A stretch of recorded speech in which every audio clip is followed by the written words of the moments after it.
Yeah, I'm ready. Well, I am ready too. Let me go ahead and turn down this music slightly and welcome everybody to the tavern once again. We tonight will be going over the last handful of subclasses. Well, subclasses in Unearthed Arcana. We should be getting to Sorcerer, Wizard, and Warlock, which is the only ones we have not covered thus far. And then we'll be moving on to something else, which will probably be hitting up reworking Ranger. So giving my boy some love. Yeah, well, hey, we have to do. Sometimes you just gotta do it yourself. So, but yeah, welcome in everybody. We will be starting off tonight with Sorcerer, and honestly, let me go ahead and make sure the music's adjusted, and then we'll just jump right into here. All right, guys. So Sorcerer, which ones did you want? Which subclasses did you? So you said Wild Magic. Is that the first one? Yeah. Before stream started, no. Draconic is the first one. Okay, I don't personally care about that one. So. Draconic, I think it was the most commonly played, but just when I briefly looked over design notes, there doesn't seem to be a ton. We can read the design notes real quick if you want, which is just here are the main updates for the subclass at its last playtest appearance. Dragon speech now gives you draconic language, while creatures of the dragon type understand your speech, you don't necessarily understand them. Dragon wings once again allows you to sprout wings without relying on a spell. The fact that they changed that, the fact that wasn't a thing was okay. Yeah, then Draconic Presence replaces Draconic Exhilaration. The feature is now a bonus action and doesn't require concentration. So it seems like a buff there to Draconic Presence, which was Draconic Exhilaration. Exhalation? Exhalation, yeah. Whatever, I see. They you get it. Yeah. Oh, so they changed it from they didn't necessarily don't necessarily understand them, and now Dragon Speech is where you basically just get the language. Which, dude, why? That's so weird that you would be literally a Draconic Sorcerer and not have that. So it's cool that they did that. Yeah. So it seems like some flavor stuff mostly added there. Yep. I largely like it. Real quick, if you want to start going through Wild Magic, I'm gonna go grab my player's handbook. That way I can read the comparison. Wild Magic, which I don't think I ever played in 5e, and when I say I don't think, I do absolutely know I never played it, because it didn't seem fun. But well, it seems too iffy. But we're gonna start it now here at level 3, Wild Magic Surge. Your spellcasting can unleash surges of untamed magic. No more than once per turn, you can roll a d20 immediately after you cast a sorcerer spell with a spell slot. If you roll it, so no more than once per turn, you can roll a d20 immediately after you cast a spell, okay? If you roll a 20, roll in the Wild Magic Surge table to create a magical effect. See the 2014 Player's Handbook for that table. The magical effect is a spell, then it is too wild to be affected by your meta magic. Wait, if the magical effect is a spell, it is too wild to be affected by your meta magic. And if it normally requires concentration, it doesn't require concentration in this case. The spell lasts for its full duration. Okay. Okay, so you can't throw sorcery points to buff it. No concentration required. Oh, okay. Depending on if you fucking wanted to get rid of it or not. No, it seems though like you can choose whether or not you want to cast Wild Magic. Right. Where I'm pretty sure 2014, where it was like it just happened sometimes. Yeah, Wild Magic Surge, the note it had here, which is what made me interested, it says no longer requires DM permission. Yeah, because that was the biggest thing I saw in conversation about Wild Magic. It's like, it really depends on your DM whether you kind of have fun with the subclass or not. Right. Which, yeah, in the 2014, it says once per turn, the DM can have you roll a d20 immediately after you cast a sorcerer spell. And then I will say, a weird, kind of odd change. So before it was a 1, now it's a 20. So it kind of went from like a critical fail to like a critical success. Like it's kind of in like verbiage, which is I think kind of cool to make it more of like you succeeded in fireballing your party. Yeah. Everything else is the same though, besides the DM with the DM. Which I like that. I like how it does give agency back to the player. You can. It's not like the DM. You know. Oh, the DM. Plus, I like this too because as DMs, one less thing that we have to keep in track of. Focus on. Yeah. Especially this is combat dependent normally. Yeah. Like when you're casting this many spells, it's in combat, and I'm worried about the orc's health. I'm worried about the several bits that have concentration happening. I'm worried about the lava flow and how many turns I have till the dam breaks. I'm worried about so many shit. And then there's also this, I have to like remember that procs, you know. Yeah, exactly. Now I don't have to care. But also there's Tides of Chaos also on level 3. You can manipulate the forces. Go ahead. For all of my home games, we just rule it that wild magic, whenever you cast a spell, you roll for wild magic. Yeah, so you kind of like, instead of the player decides, DM decides, you're like, it happens. Yeah.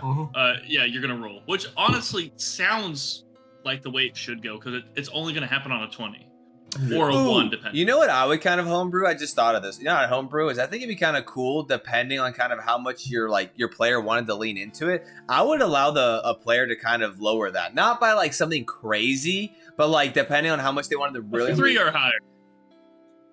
3 or higher. Like yeah, I would lower it. I would go no lower than 15, and even that's a stretch. I think like 17 would probably be good, but I think it'd be cool to maybe be like, hey, how like you can choose a number. Do you want it to be less chaotic or more chaotic? I think that'd be kind of fun. I homebrewed a curse for one, and it was based off a percentile rather than a d20. So the more their body was afflicted by the curse, the more likely their spells were to go wild. There you go. See, yeah, this is why I like my wild magic sorcerer, because it's just a lot of fun. It is a lot of fun. I do like that it's no longer tied to specifically the DM deciding it. Exactly. Yeah. I will say, well, before we finish level 3 Tides of Chaos, you can manipulate the forces of chance and chaos to gain advantage on one d20 test. Once you do so, you must finish the long rest before you can use this feature again. Immediately after you cast a sorcery spell with a spell slot, before you regain the use of this feature, you can automatically roll the Wild Magic Surge table and regain the use of this feature. Immediately after you cast a sorcery spell with a spell slot, before you regain the use of this feature, you can automatically roll. So basically, what you can do is you basically get advantage on a d20 test, and you can get that back if you just roll on the Wild Magic Search table. So you can cause a random effect. Seems like best of both worlds. I mean, yeah, seems like perfect. Yeah, yeah, just do that every fucking turn. Yeah, because I was gonna say this is only one until you get your hand bit. Until like you do it, then you become a peacock. Yeah. Or you know what I mean? Or you like blow up the Jarl that you were talking to. That's fine. I turned myself into a botted plant at one point and survived a delayed blast fireball because it could only take 1 damage. I was like, oh, I'm a potted plant. That's like I'm not, because I tried to cast counterspell, and then I was like, wait, I'm a potted plant. I have no beef to what happens around me. Like, I'm gonna be good because I'll respawn after the 1 damage is taken. I think it'd be funny if you're like, I want advantage on my persuasion check. So you're like you're like smooth talking, and then you just blow up and you just kill everybody. You're talking to a dude, and halfway through your skin turns blue. What?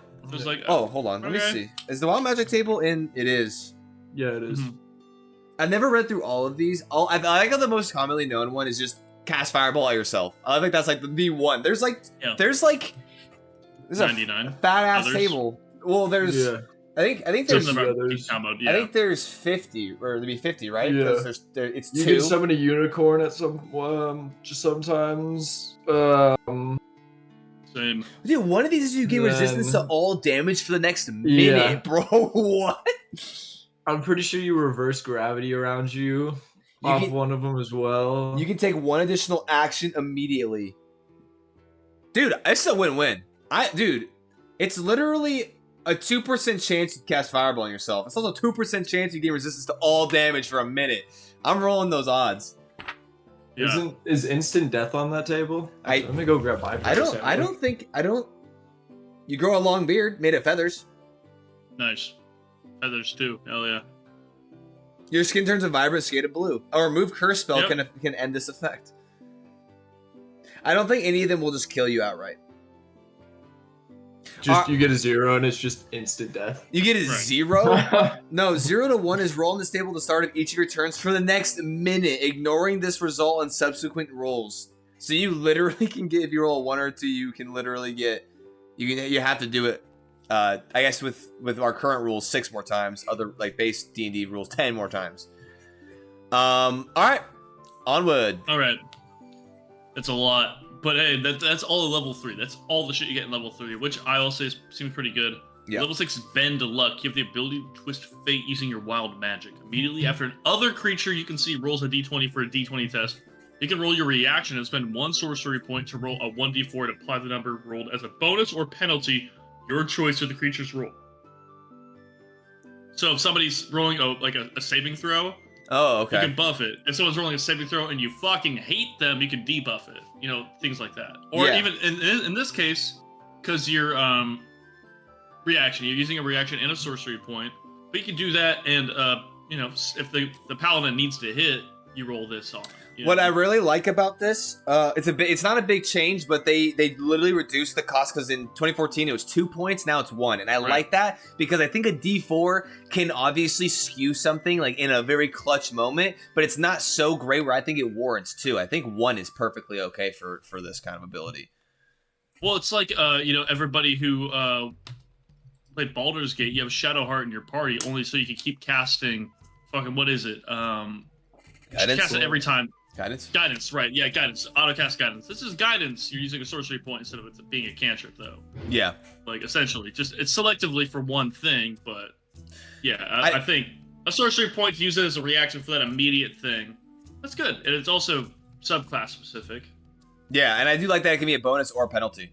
You know, like to a creature. Whatever you want. You can cast it on it, and it automatically happens. What's also kind of crazy too is immediately after another creature you can see. There is no range. You can see someone 5, like 1 billion feet in one direction, like a dragon you see. Like I was so worried you're gonna say 1 billion miles, and you said 1 billion feet, and then I also had to realize 1 billion feet still impossible. I was gonna say 1 billion miles, but then I changed the feet, which is. I felt it.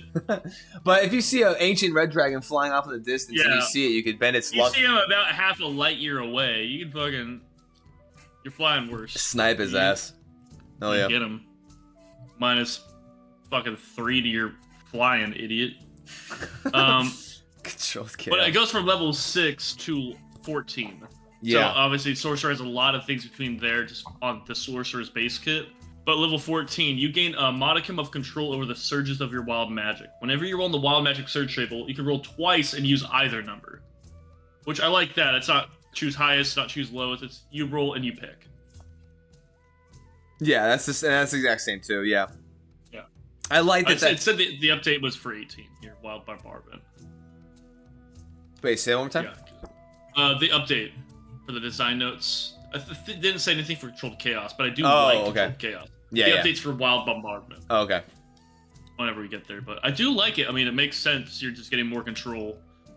Depending on how much you want to lean into your character's subclass being part of their backstory or character growth. You know? Yeah. This could be like a moment for your character, having just a little bit more control over it, or it could just be like a thing that happens as fucking Jim Bob, the, you know, fucking orphan from Orphanville. It was like, yeah, better at the fucking skin turning blue condition. Now I can choose instead of have a feather beard, you know? Yeah. Well, I will say, I do like, I think Wild Magic's a lot of fun. And I think there's a lot of like kind of just like I think the Wild Magic table is super cool. I will say though, compared to a lot of the other ones that we've come across, this one is very it's scaling of power and just kind of like the strength of this subclass is not very high. It's got a cool couple things, but for it to just go for like level 3 to 6 to 14 to 18, and I'm looking. I mean, obviously, base kit Sorcerer in the updated version does have a couple more things. Like it has, wait, does it have a couple more things? No, wait, hold on. Let me see. No, it doesn't. So, like, you literally... Oh, no, yeah. So you have Sorcerer Incarnate. Yeah, you really don't get a whole lot with Sorcerer. No, I don't think any of their subclasses you get a ton. Yeah, we'll have to look going forward. But Sorcerer really does kind of lean heavily. I feel like the Sorcerer doesn't have a lot of features necessarily, but it has a lot of just manipulation of your spells with your meta magic. Like Sorcerer is kind of just very heavily embedded with the meta, or like tied to meta magic, which is really good and it's really cool. And I think that's what kind of keeps it alive and kind of keeps it like, you know, through the levels that you're not gaining anything. I think it's where it can keep it fun still. But even just up to 14. It's just, you know, it's fun, but just not super strong. Yeah, it's not getting anything crazy. It's, again, leaning fully into the Wild Magic Surge table, which, again, it has a lot of fun things in the Wild Magic Surge table. Yeah. It doesn't have a ton of things that are super, like, reliable in combat, which reliable is normally more dependable than Flare, I should say. 30% good reliability on combat. I'm going through and reading the whole table, and like you give yourself an animated shield that makes you immune to magic missile. As some of them, you deal lightning damage around you. So you can turn it Yeah. into something usable. You're still rolling on like its odds. Yeah, well, whether or not it is. to put this in terms I understand, in the Borderlands pre-sequel, there's a character you could play, Claptrap, and that was his ultimate. His ultimate was just random. Oh, and sometimes, yeah. hey, you were just you're a pirate now and you're firing cannons. Sometimes I was like you couldn't stop jumping, and it affected your whole party. Yeah. And so like it's good. That's from and that completely different game, different stats, different everything, you know. But like randomness can be good, and randomness is fun. And if you're trying to just have fun, this is a good class. But as far as like power and like being like a strong class, it's not that strong. It's not, yeah. But yeah, that's not everything though. All that being said though, as I'm kind of almost like epiloguing the class, I'm going to say actual level 18 Wild Bombardment. Immediately after you cast a sorcerer spell with a spell slot, you can create an effect of your choice for the Wild Magic Surge table. Oh, okay. Provided the effect casts a spell or restores all your expended sorcery points. Once you use this feature, you cannot do so again until you finish 1d4 long rests. What? That's a very interesting... Yeah, so it has to be an effect from the table that either casts a spell or restores all your expended sorcery points. So you're either choosing a spell to cast or you're getting all your sorcery points back. And you're rolling a 1d4, and that's how many days you have till that comes back. Okay, I will say, before I tweak that, I will say that is 1,000,000% better than what they had in OG. OG, all this did was when you roll damage for a spell and roll the highest number possible on any of the dice, choose one of those dice, roll it again, and add that roll to the damage. You can use this feature only once per turn.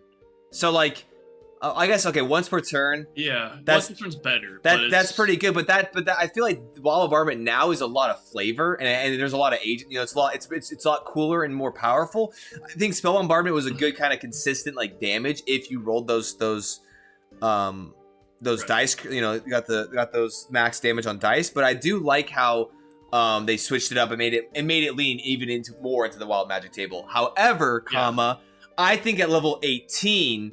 If you're taking 1d4 long rests to get this feature back, you should be able to choose whatever effect you want. It says that. No, it says... With a choice from the Wild Magic Surge table, provided it casts a spell. Exactly. But there's which I think is a lot more powerful, or restores all your expended sorcery points. So if you use this at, like, you get a sorcerer point per level. So you can get 18 fucking sorcery points back using this feature. I know, and that's what I'm saying. That's super strong. But I think that if you're getting all your sorcery points back, then why can't you just choose one of these effects? Like, you know what I'm saying? Like, I think that if it's that strong already, the fact that it's only a spell, I think that, like, I mean, obviously, there's few spells on this list I'd say that are like you're saying strong enough to pass up. Right? Because literally depending on what your battery's at. A lot of the spells here are like kind of italicized. So like you can cast Grease, remove Curse. What else? You can cast Fireball on yourself, Polymorph. Like none of these are 18th level like worthy spells. You know what I'm saying? Like you can cast Fly. I don't think there's anything. Cast a spell. Yeah, you can specifically cast a spell, not a spell effect. You can cast Reincarnate on yourself if you die within the next minute, which would be like the only one that in my mind would be like worth an 18th level thing. I think that if you want to, like, because it's choosing between all of your sorcery points or an effect, and I think you should choose the effect because I think that gain resistance to all damage for the next minute would be worth, and depending on the situation, not getting all my sorcery points. I see what you're saying. So you're saying pick anything on the Wild Magic Surge table. Yes. It doesn't have to be a spell effect. Yes. Because there's certain things that aren't spells that are really good. Yes, exactly.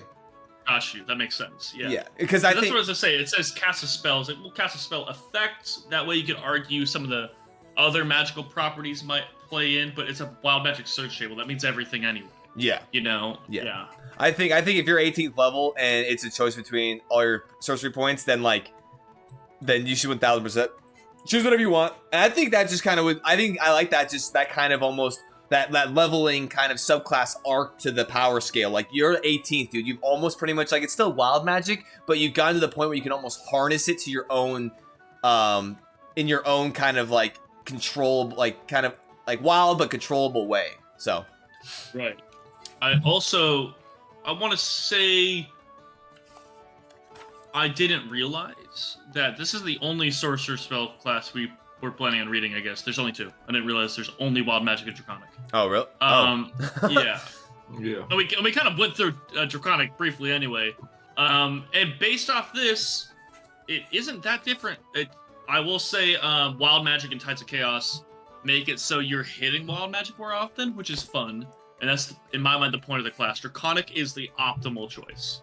Draconic is you're leaning in, you're getting better armor, you're having more elemental damages. You're like it's more like I want to do some damage with this class. I want to survive in combat. Well, Whereas wild magic is still, in my mind, kind of playing the let's see what the fuck happens. Yeah. You know, like let's you're literally let's roll the dice, but also literally every time I cast a fucking spell, let's roll the dice. You know, let's see what happens. yeah, I think.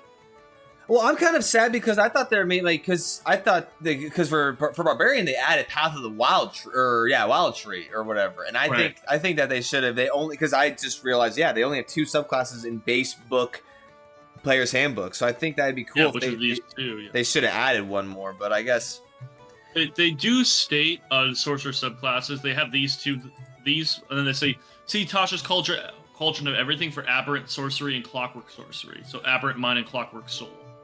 right. So they're not. But in my saying those 2 translate over 1-to-1 as far as they're concerned. I think that's what it is. Touched up, yeah. Well, so Tasha's is like one of the latest books they have, and I feel like you can it's a very 9-day difference between Tasha's subclasses and base Player's Handbook, and so I think a lot of Tasha's are pretty much the same, like I would say scaling for a lot of the ones that they're bringing up because it is such a newer thing. That makes sense, yeah. So because as we've said before, new subclasses, the later subclasses are certainly a lot stronger. Yeah, 100%.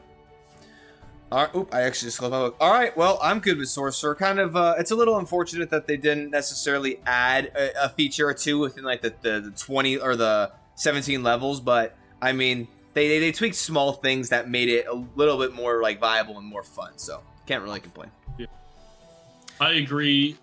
Are we wanting to read, I guess, patrons then for the Warlock? I haven't really played this, so I guess Patrons is their subclasses, yeah. Yeah. Is that how do I have to go down?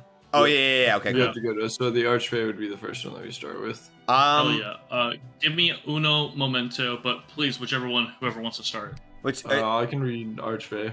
okay. I have played a Warlock or 12 in my day. Okay. If you want to read Archfey, I don't really care to read Fiend. Maybe Connor will, but I can read Celestial. Cool. Level 3 for Archfey, you have Patron spells, which is Calm Emotions, Fairy Fire, Misty Step, Phantasmal Force, and Sleep at level 3. Blink, Plant Growth, Dominate Beast, Blink and Plant Growth at 5, Dominate Beast, Greater Invisibility at 7, Dominate Person, and Seeming at 9. Oh, a big difference too is that Warlock we get their thing at, or we get their yo, what's up, Corey? Good to see you, man. Thanks for jumping in. No worries for being a little bit late, my guy. We are still here hanging. They did obviously change the Corey, it's only fine to see you. All right, only okay. I will say for this, obviously they changed subclass. They changed all subclasses to 3rd level. So that's a big difference here instead of Warlock being, which I don't, I've already spieled about it, but I don't like necessarily I love it. all subclasses being at 3rd. I think that some classes just inherently make more sense. Like for instance, Warlock, Sorcerer, Cleric, those make more sense to be 1st level. But they also, the spell list has greatly expanded for the Archfey. Before, like, even just reading off one of these, it's Fairy Fire and Sleep. Now you have Calm Emotions, Fairy Fire, Misty Step, Phantasmal Force, Sleep, and then it's just there's a lot more. So that's cool to see. Anyway, yeah. Yeah. They still have absolutely no spell slots. Right. No, that's been adapted. Your patron, so Step of the Fae for level 3 as well. Your patron bestows on you the ability to move between the boundaries of planes. You can cast Misty Step without expending a spell slot a number of times equal to your charisma modifier. and you regain all use of this at the finish of a long rest. In addition, whenever you cast a spell, you can choose one of the following effects. Oh, cool. Refreshing Step. Immediately after you teleport, one creature you see within 10 feet of you gains 1d10 temporary hit points. And Taunting Step. Creatures within 5 feet of the space you left must succeed a Wisdom saving throw against your spell save DC or have disadvantage on attack rolls against creatures other than you until the start of your next turn. That's pretty tough. I like that a That's lot. pretty good. I like That's that. super cool. Level 6, Misty Escape. Hold on. Vanish. Hold on. Sorry, I'm reading the original just to see differences here. I'm not even gonna go through it because 2014 was kind of shit. So I like this a lot, and I really do like. I'm enjoying the choices between different things. I was gonna say one other thing. This looks like. Go ahead. Most of the design notes are saying that they just modified the subclass to allow you to modify Misty Step in a bunch of different ways. Yeah, I just find it. I do think it's like pretty funny because I feel like a lot of Fae-based stuff, like inherently, will always gives teleportation. I don't know why that is, but it literally a huge thing. it's always like a go-to for Fae or stuff like that when it comes to just things. So I just think it's funny. All right, continue. Misty Escape. You can vanish in a puff of mist in response to harm. You can cast Misty Step as a reaction in response to damage. In addition, the following effects are now amongst your Misty Step options. Disappearing Step. You have the invisibility condition at the start of your next turn, or immediately until the start of your next turn, or immediately after you make an attack roll or cast a spell. That's pretty good. Turn yourself temporarily invisible, move away. Dreadful Step. Creatures within 5 feet of your space, 5 feet of the space you left, or the space you appear, your choice, must succeed a Wisdom saving throw against your spell save DC or take 2d10 psychic damage. That's really good. Damn, that's really good. I enjoy. Just nuke the area. They're just evocationing your Misty Step. So now you're not just casting Eldritch Blast on every turn, but now you just have like a modifiable Misty Step. You're just teleporting yourself around the battlefield is what's happening there. Yeah. That's good. I like it though. It's really strong. I like that they're kind of splitting up some of the stuff and giving you options. And I do like that sometimes they convert. I like that they'll convert some of the features they used to have into kind of spell-related things to kind of simplify it a little bit instead of you having to remember like a bunch of different stuff. Or like as a DM, it's like, oh, let me go to the rule book and be like, oh, this specific feature is this. Now it's like I'm casting Misty Step, and then you can just go to your spell app or whatever you have and just be like, oh, look it up. And so it's a lot simpler.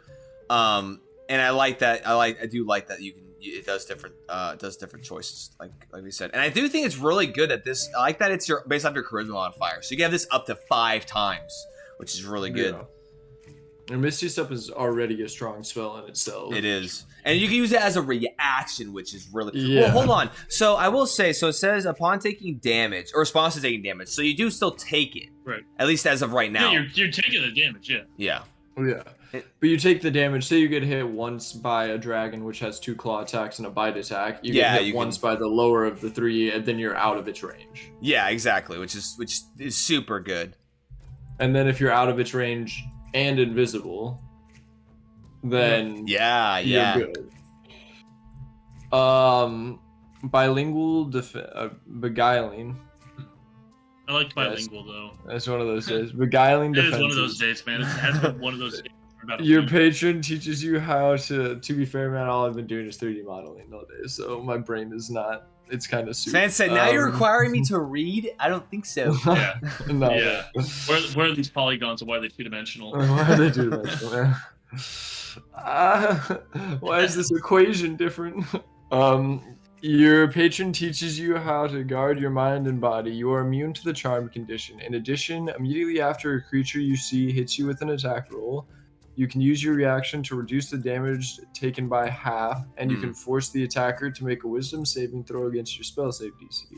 On a failed save, the attacker takes psychic damage equal to the damage you take. Whoa. That's really good. Damn, bro. That's super good. reaction, you can't do it again until you finish a long rest unless you expend a spell slot to use it. Or wouldn't use Yeah. it. So it happens once, but that's a really good fuck you, depending on the amount of damage taken. Yeah, if I he mean, someone uses nat 20s right- your ass, dude, and you're just like, It okay, nat but like 20 double it attack. and give it to the next guy. Yeah. Okay, hold on. Um, So, in addition, immediately after you a creature you can see hit you with attack, you can use your reaction. So you can't, unless I'm wrong, you can't pair this with Misty Step because you're burning your reaction No. for this one. So you Yeah. couldn't teleport, but you could brain No, dump you- them. You can just Yeah, depending on the amount of damage done, it's and I like that. There's a choice of what you yeah, want to do. you can either go Yeah. away. It depends on the meta knowledge. Is this a fighter who has 6 more coming, or is this a rogue who is using it all right now? yeah. You know, am I wanting to get away, or do I want him to stab himself? in the Oh, head? dude, this would be insane rogue multi-class, bruh. Rogue multi-class there. If the rogue gets hit, and he's just like, it's psychic. Yeah, well, I mean, they can teleport. They basically Misty Step a billion times. I also really like that they just like a little like cool little like addition to this level 10 feature is just that you're immune to charmed. You know, it's just like it's a Yeah. cool kind of little addition to that. Just be why not? You know, so that's pretty sweet. Then bewitching magic. Your patron bestows upon you the ability to weave your magic with teleportation. Immediately after you cast an enchantment or illusion spell as an action, and a spell slot, you can cast Misty Step as part of that same action without expending a spell slot. So one of your 3 spells you can use, and also Misty Step. Yeah. Yeah, because that is level 15, right? 14. 14. So level 14, you have total of 3 spell slots. Yeah. What do you? Wait. Oh, yeah, I forget that they have. You have a total of no spell slots whatsoever, man. Said, which I mean makes sense because you can take a lot of things for free, as well as they now have the ability to ritual cast certain spells. Right. Because I was It's going still through good. that. Yeah, because you can be like, because I used to take Eldritch Eyesight, which allows you to just cast detect magic for free, but they're like, you can ritual cast it now, no reason for you to need to take an evocation for it. And I was like, Right. "Eh." Which I don't know if they could ritual cast before. I will. I don't believe so, but we've always played a little weird with some house rules, and you Yeah. know, we've always got a little loosey goosey. I will say though, this is a pretty intense overhaul because even just briefly reading over Beguiling Defense, literally all it was before was like, oh, you take damage and now you, oh no, hold on, sorry. No, before it was you're immune to being charmed, and when another creature attempts to charm you, you can use reaction to attempt to turn the charm back on that creature. And then there's some more words, and that's like all it is at 10th level. So I really like that. Instead, it's just like you're immune to charmed, and you blow their brain up. Like, cool. You're in a bar. You're in a bar. Bard tries to seduce you. You seduce the bard instead. Yeah. But now the bard tries to seduce you. They just start bleeding from the nose and face down on the table. I think a version of that happened in the sci-fi campaign. Yeah. Well, yeah. Yeah. Unfortunately. Yeah, But yeah, I think that's pretty. I like it. I think that's fun. I like that one a I bit. think that's all good updates, and it makes that actually a useful subclass to take. Well, I also like that the Warlock is pretty. Is very, so I think the coolest thing about Warlock, yes, you have really weird spell slots. Yes, you have really weird spell slots, and you know it's a strange class. But I think that's the kind of the draw and the fun. What are you doing? Are you snacky, bro? You little snacks. Well, I'm a snacky boy. I had dinner, so now I'm having snacks. Oh yeah, okay. You know, yeah, you're after dinner snacks, bro. I get it. Gotta have. I think Warlock is just a really cool class. I know that. I don't have any snacks. Damn Go it. get some fucking snacks. What are you doing? We're at the tavern. You don't have That's snacks. true. Hold on. Where's the bartender? Where's the barmaid? But I think that it's cool that because their subclass isn't even their main focus of strength too, because they still have all of their boons and stuff like that. So it's really cool that they have expanded and made this really like kind of a very heavy kind of leaning into one aspect, like Misty Step. You know, it's one thing that's kind of all built around. But I think it's cool that this is just an aspect of the boons of the multi layers that Warlocks get their power from. No, I like it quite a bit. I also think it's just Misty Step, as you know, you said, Logan, is just a really good spell. Yo, literally. So if you're gonna like kind of build the entirety of a subclass around one spell, there's no better one to really pick, and I think it fits very well in the Fae theme. It's a good update. It's really it because they had it before in a lesser extent, but yeah. I also enjoy the fact that like most of Warlock is building your character to do one thing really good. Like you take all of your evocations pretty much to do one thing. Mm-hmm. You get very few spells, and they usually are on that same thing. So having the whole subclass be based around one thing, so you can just like build around that and build it even stronger is really nice. Absolutely, yeah. I think it's good. Absolutely. But I will say, Jared, for the next subclass, I believe it's your turn here. What are you feeling? I'm feeling like I needed to order a drink from the tavern, so I did that in chat. Oh, yeah? No, so I'm going to do Celestial Patron here, because, I mean, if you want to do Fiend to round it out, Connor, that's fine, but I want to do Celestial just to see. Oh, I'll round it out. Yeah, you round it, big boy. Okay, so... like the way you said that. Yeah, you're going to get it. Is the Celestial new? Or is the Celestial just not in the base? Because I think there's... It's not in base. It's an Archfey Fiend in the Great Old One, but that's... Xanthar's Guide is what it says. It was in Xanthar's. Oh, yeah. I love your ability to read, man. It's pretty good. Yeah. That's pretty cool. It's helped me in a lot of ventures. All right, so... basically... Oh, Cure Wounds as a Warlock. Interesting. So Cure Wounds, Flaming Sphere, Guiding Bolt, Lesser Restoration, Light, Sacred Flame. Good stuff. Daylight, Revivify, Guardian of Faith, Wall of Fire, Flame Strike, Greater Restoration. I feel like those goodness gracious, those spells on something other than Cleric is really kind of cool, you know?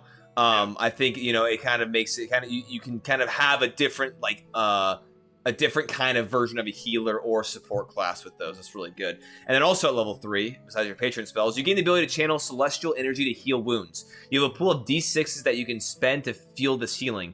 Kind of like lay on hands a little bit right now. The number of dice in the pool equals 1 plus your warlock level. As a bonus action, you can heal one creature that you can see within 60 feet of yourself, spending dice from the pool. The maximum number of dice you can spend at once equals your charisma modifier. Roll the dice you spend and restore a number of hit points equal to the roll's total. Your pool regains all expended dice when you finish a long rest. That's really cool. I don't think I've looked at this one in Xanthar, so I mean, if this is the same or not the same, let me look real quick. I don't think it says patron spells is different and celestial resilience is different. So, but that's really cool. Hey, that's also scaled really well every level. Every level you get another die. Yeah, that's really good, man. That is an insanely good healing, and it's a bonus action within 60 feet. It's a better healing word. For free 90 for you. Literally. Also, Corey, yo, here's a little different flavor to your healing ventures here. Celestial. To be fair, the way of like, what was it? The way of mercy monk he played. Yeah. In the Red Mire. Here's Also, another version of that. Yeah. Divine Soul Sorcerer is pretty crazy too, because you can twin cast Cure Wounds and stuff like that. Yeah, and I think even Nathan in the Frost Trail is playing like Star something Druid or whatever, or like Constellation Druid or something. Yeah, and that had a lot of cool healing. So yeah, you can do. That being said, Cleric's still really fucking good. Yeah. Well, it's full caster, and you just Yeah. That being said, Cleric be busted. Cleric, Druid, multi-class, or Circle of Stars, Life Domain. You just like you walk over to someone with 2 HP and you restore them back to when they were young again. You remember? They're damaging the party, but turning the party into fucking infants. Corey, it is the subclass for this is it's Celestial Patron for Warlock. Yeah, so kind of cool. All right, so next up, level 6, Radiant Soul. Your link to your patron allows you to serve as a conduit for radiant energy. You have resistance to radiant damage. When you cast a spell that deals radiant or fire damage, you can add your charisma modifier to 1 radiant or fire damage roll of that spell against one of its targets. Okay, that's pretty cool. Yeah. Just a little bit of extra damage, nothing too crazy. Yeah, can't really. Yep. Celestial Resilience. You gain temporary hit points whenever you use your magical cunning feature or finish a short rest or long rest. These temporary hit points equal your Warlock level plus your Charisma modifier. Additionally, choose up to 5 creatures you can see at the end of the rest. Those creatures each gain temporary hit points equal to half your Warlock level plus your Charisma modifier. Interesting. Yeah, I think it's pretty good. What is Magical Cunning feature? Is that a Warlock thing? Magical Cunning features. Yeah, let me double check. Let me scroll past the litany of different level 2, Magical Cunning. If all your packed magic spells slots are expended, you can perform an esoteric rite for 1 minute. At the end of which you regain half of those spell slots round up. Once you use this feature, you can't do so until you finish a long rest. Yeah, so that makes sense. Okay, cool. So yeah, it's a little bit of a depth to that. It's pretty cool. And then Searing Vengeance. The radiant energy you channel allows you to resist death. When you have to make a death saving throw at the start of your turn, you can instead spring to your feet with a burst of radiant energy. You regain hit points equal to half your hit point maximum, and then stand if you choose. Each creature of your choice that is within 30 feet of you take radiant damage equal to 2d8 plus your charisma modifier, and each has the blinding condition until the end of your current turn. That's fun. Once you use this feature, you can use it again. That's sick because they don't even make a save. They just become boom, and I can't see. That's so cool. Like, tactically, it might be advantageous for the party to plan. It's like, all right. So Warlock, when you get in there, we're gonna want you to fucking kill you. That's actually super cool. You're coming back. You're coming back. Yeah, danger but close. That is how it was at Xanathar's. That part wasn't updated. That was in Xanathar's. Hell yeah. To my understanding. I'd like to state that this is a single revive too. You know, just nice, balanced, very strong revive. Very nice. Yeah, I think balance very strong. Comboing this with Monk would be really fun. Yeah, it'd be great. Okay. Go hard. The power of Chi brings you to life. Corey, if you're talking about Searing Vengeance, it says when you make a death saving throw at the start of your turn, you instead spring to your feet with a burst of radiant energy. So like there is no action. You just pick up the die. And I'm gonna set that back down.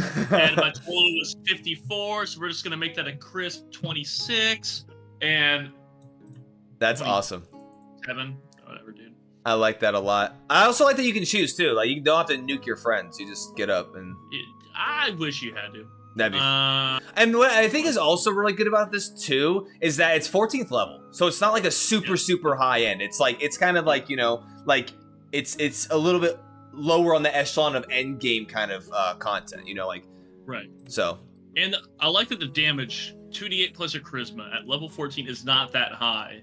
But also, depending on the type of combat you're in, it's happening to a lot of creatures. Yeah. Yeah. All right, ready for me to round this out? Round it out, yeah. Fiend Patron. Yeah. Nope. Great Old One Patron. Oh, no. I should have knew that. Yeah. As long if the Great Old One's in here, then I was gonna say Great Old One that's the only one I've ever played. It's my favorite by a lot. Level 3 patron spells. I'm not going to go through them all, but it's all my favorite types of things. Gross, gooey, mind reading, bullshit. Level 3 Awakened Mind, which it looks like here is slightly updated. You can form a telepathic connection between your mind and the mind of another. As a bonus action, choose one creature you can see within 30 feet of yourself and create a telepathic bond. You and the chosen creature can speak telepathically with each other, while the two of you are within a number of miles of each other equal to your charisma modifier. To understand each other, you must each speak mentally in a language the other knows. The telepathic connection lasts for a number of minutes equal to your Warlock level. It ends early if you have the incapacitated condition or die, or if you use this feature to form a connection with a different creature. Okay, I'm not gonna lie. Okay, so I've been starting Critical Role Campaign 3 like whenever I like commute or something for far distances. And I honestly thought so there's one of the players at the table was using this ability, and I haven't really looked at a lot of Warlock stuff, so she's been using this, and I thought honestly, because I've never heard it, I thought they homebrewed something, so that's kind of cool. Now read this and be like, oh, that makes sense now. So that's really cool. I think that's really cool. Yeah, I like it a lot. In one of our campaigns way back, Jake's character, our good friend Jake, I had to sit him down and make a character with him because that's the kind of Jake wasn't familiar with the game, and he ended up making a great Old One Warlock. So we had a lot of fun with that character. Obviously, this is updated now, but other level 3 one, when you cast a Warlock spell that deals damage, you can change the damage type to Psychic. In addition, when you cast a Warlock spell that is an enchantment or an illusion, you can do so without verbal or somatic components. That's cool. Which, for the Great Old One, enchantment and illusion that's the fucking game, baby. When you cast a Warlock spell that deals damage, that's insanely good. Especially one of these up here on the spell list is Phantasmal Force. Yeah. Which is really fun. Well, that's also just kind of crazy, and I feel like that'd be kind of a cool flavor thing too. Whenever you cast a Warlock spell that deals damage, you can change its damage types to Psychic. So having to try to like think of ways for that to make kind of sense is kind of interesting, you know, and to have like your players kind of articulate it, because like it's no longer physical or whatever it was, you know. Right. Yeah. Because like especially things you have like Elvar's Black Tentacles, Hunger of Haldar. You have Tasha's Hideous Laughter. You just tweaking those things. Just like the thing might physically exist. Blast? Huh? Can you do it with Eldritch Blast? Or cantrip doesn't go under that because it's a spell. It says Warlock spell that deals damage. I feel like, because I know some things. Yeah, I was like, I know some things specifically are like cantrips are their own thing, and then you have your spells. So. Really? Oh, I'd be curious. I'd be curious to reread the language, because they made a big point of saying spell effects, spells that cost a level on. I think just recently, some subclasses we've been through on the Sorcerer. So I'd be curious to see. It didn't explicitly say spell slot, so you might be right. Yeah. Eldritch Blast might be on the table. Because that'd be a pretty good one. You have an Eldritch Blast you can cast from 240 feet away. Most things aren't resistant to psychic damage, so you're just like... If they're resistant to psychic, they're probably not resistant to force. You know, and those are the two options you're playing with. Yeah, 100%. You're beating the absolute shit out of an old school Bear Totem Barbarian. That's all I know. Yeah, as well as like... most things don't have psychic resistance, so being able to swap your spells to be psychic is really strong. I don't even know. I think like I'm trying to just think off the top of my head. There might be a couple, but like I don't think anything has psychic damage resistance unless it's like doesn't have intelligence. Like, you know what I'm saying? Like Mind Flayers. Yeah, well, like I'm saying, like there's two creatures in like all of D&D. You know, there's like you count probably with both your hands. That's a Mind Flayer. That's a Mind Flayer with extra steps. Yeah. Myconids? No. That might be true. Myconids maybe. I don't think so. Like I said, like you have to have a very odd justification for a creature to have. We can justify it. We can make it happen. All right. Yeah. No, Golem. Do it. No, what I'm saying is like animated armor. It's like that. You can't like it's immune to psychic damage because like it doesn't actually have a mental function. You know, it's just Yeah, so that's the like. But even then, on the character sheet, it might not even fucking have it. Right. There are 22 monsters. Fuck off. Yeah, all right. That are immune to there are 22 monsters that are immune to it, but only 4 monsters in the game that are resistant. I knew it. See, I was right half. Sense, I was half right. That's still crazy because there's like 500 plus monsters and like all that, at least recorded monsters in D&D. So. Anything with under 3 intelligence and Mind Flayers. Oh, so then Wait, is that an all-encompassing thing? I never knew that. Sounds like it. Yeah. Use the shit up a potted plant. Doesn't have a lot of psychic potential, does it? That's just people were talking about it. They're like pretty much everything that has it is either really stupid. Oh, okay, yeah. Or I think a Tarrasque is 1 point above that. I think it's 4 intelligence, and then. Does it? So pretty much anything that's dumber than a fucking Tarrasque, yeah. Huh. Level 6, Clairvoyant Combatant. You learn to read the attacks of minds you touch. When you form a telepathic bond with a creature using your awakened mind, you can force that creature to make a wisdom saving throw against your spell save DC. On a failed save, the creature has disadvantage on attack rolls against you, and you have advantage on attack rolls against that creature for the duration of the bond. Okay. Once you use this feature, you can't use it again until you finish a short or long rest. You can also restore the use of it by expanding a spell slot at level 2 or higher, no action required. At level 6, you have level 2 spell slots. Fucking anyway.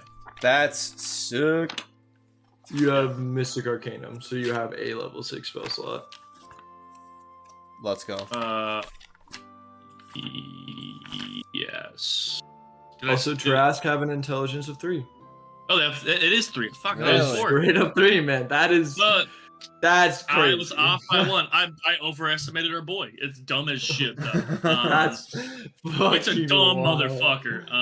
I thought the Tarrasque had like 6 or 8. I thought they were like That thing They is got a loaded. strength of 30, a Harass are constitution pretty of much 30, Gnomish. and then they're really strong, really hardy, and that's pretty much it. yeah. They're like, I'm resistant to a lot of things, and I'm really mad at buildings, and that's pretty much the character. Like Terras are just like, I'm a fucking mudslide with stats, and then they fucking run into your favorite bar.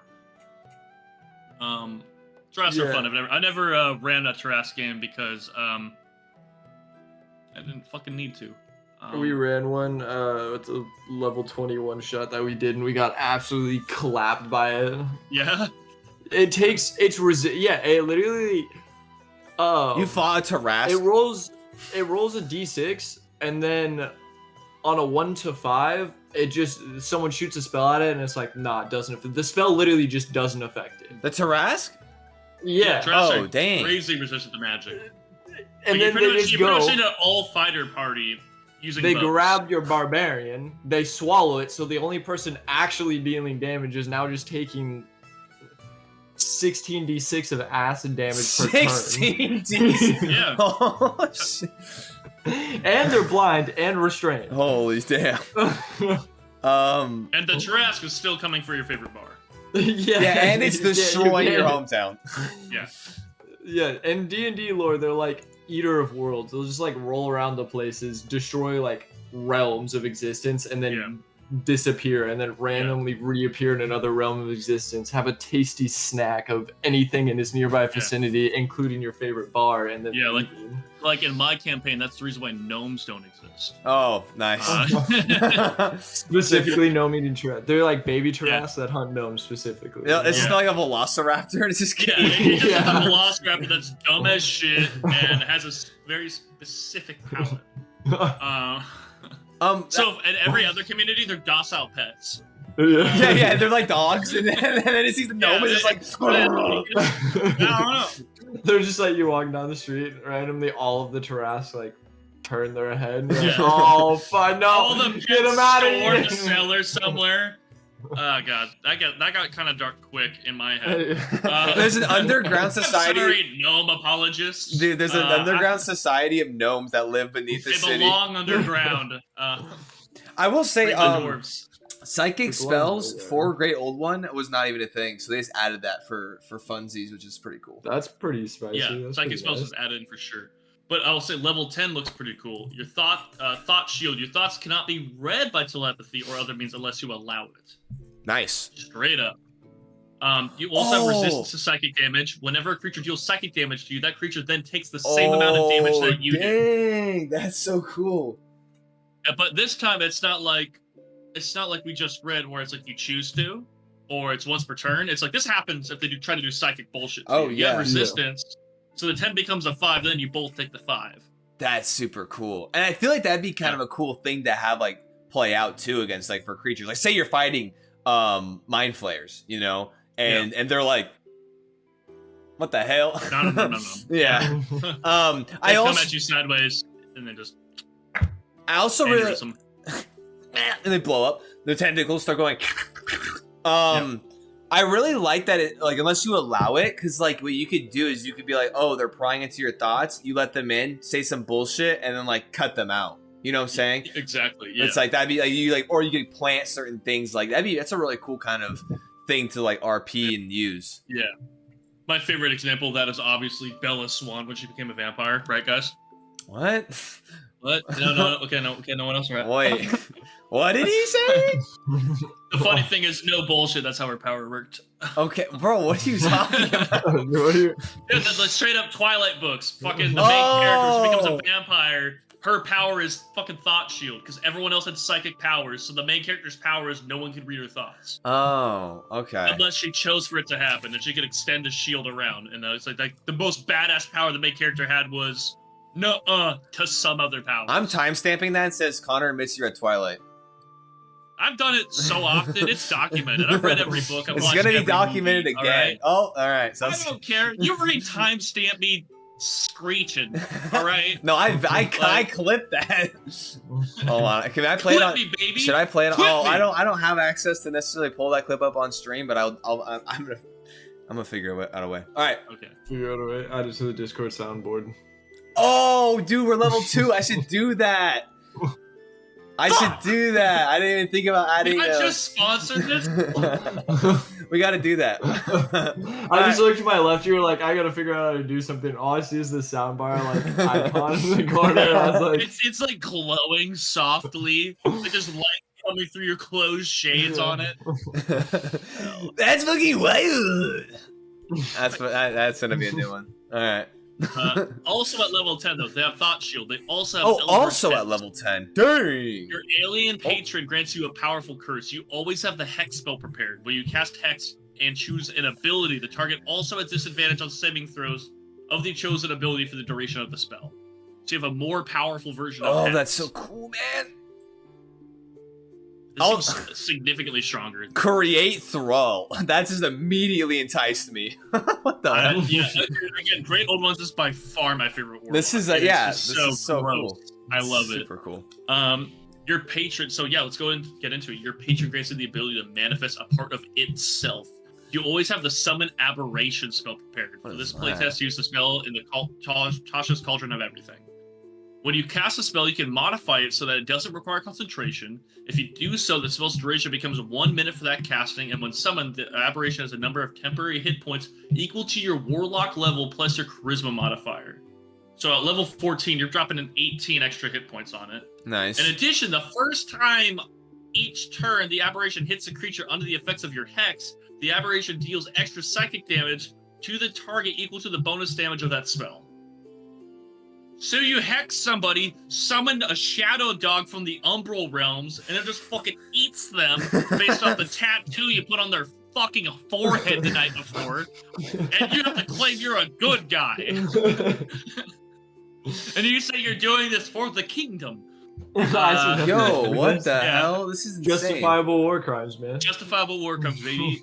It also already has baseline 40 HP. Our Discord description is war crimes. Yeah, I think Old One is probably my second favorite Warlock subclass. Is your favorite still Fiend? No. Archfey? Hexblade. Oh fuck, dude. Yeah, I'm reading R4, forgetting that there's. Yeah. Isn't Hexblade no longer a subclass though? Isn't that just like a pact boon thingy? No, you have to be Pact of the Blade in order to have the patron of the Hexblade patron. But didn't they change it though? Because there's Pact of the Chain, Pact of the Tomb, and then I think there's Pact of the Blade. And I think it's just now a boon. Yeah, the prerequisite none. You literally can have Pact of the Blade, and then also be ancient. Oh my! To be a Hexblade Warlock, you have to have taken Pact of the Blade. You can't take that subclass unless you have Pact of the Blade. A few of the Warlock subclasses you have to have. Yeah. See, Warlock's weird. Pact of the Chain. Yeah. Oh yeah. It is weird. That's what's fun about it. Yeah, exactly. That's what I'm saying. Like, it's just so quirky and unique and just strange that it's like hella fun. For instance, like for me, if I do Great Old One, I'm always going to do Pact of the Tome. That makes a lot of sense to me. But there's no reason not to do Pact of the Blade also. There's no reason not to do Pact of the Chain and just have this like creepy little fucking, just this fucking jar full of like squirming squids, and it's like, it's okay. And it's like just talking at it. It's in my waistcoat. It's like, it's okay, Denise. And just, fucking. What the fuck? Well, it's like you're a fucking eldritch horror. It's like you're reading H.P. Lovecraft's books, minus the racism, we hope to God, and you're also the bad guy. I don't know though. You're the guy. There's a lot of gnome hate going on earlier, so you probably. I love going into a That's kingdom. not racist. That's practical. So yeah, literally you just like go into a kingdom. Don't clip that. Okay, I'm clipping it. That's bad. I'm clipping it. That's 5 seconds. That was fucking wild. That's fucking wild. I need to go, guys. Hey, it's a downward spiral. We're soundboarding all of this shit. Oh my gosh, that's awesome. Can you, for personal use, soundboard the thing you're gonna clip that I'm not gonna repeat? You know? Yeah. I'm not gonna repeat because it was so cool. So that when we're in D&D, I can just like play it sometimes, you know? Yeah, dude, I gotta figure out how like Discord Nitro works, but when I do, dude, it's over for everybody. Everyone's getting clipped. Everyone's getting soundboarded. Over for everybody. You got 7 fucking clips in the bank on me, and everybody else is just like, we're waiting still. They still haven't said crazy shit. Hey, Evan, who the fuck are you? I have that one. That one's good. That one's good. Yeah. I do all my things off stream. You know? Unfortunately, we did not. They're not about the art. Well, unfortunately, I did not clip any of the Frost Trail stuff, or else we would have stuff on probably the rest of Yeah, it. we could probably dig through some YouTube. That's true. Get some of The those. archives. You definitely could. Oh, I will say that's though, we are now leaving Wizard. that, which I will say, I love Great Old One. I like what they did with it. It's really, I think it's pretty damn strong. Let me go up Yeah, real I quick. think that's really good. Their patch. Let me look at their patch notes real quick, just so that I don't want to have to read through all of them. So So it's basically, Abjurer, Diviner, Evoker, and Illusionist is what they have on this list. oh, I'm talking about for Great Old So- One, real quick.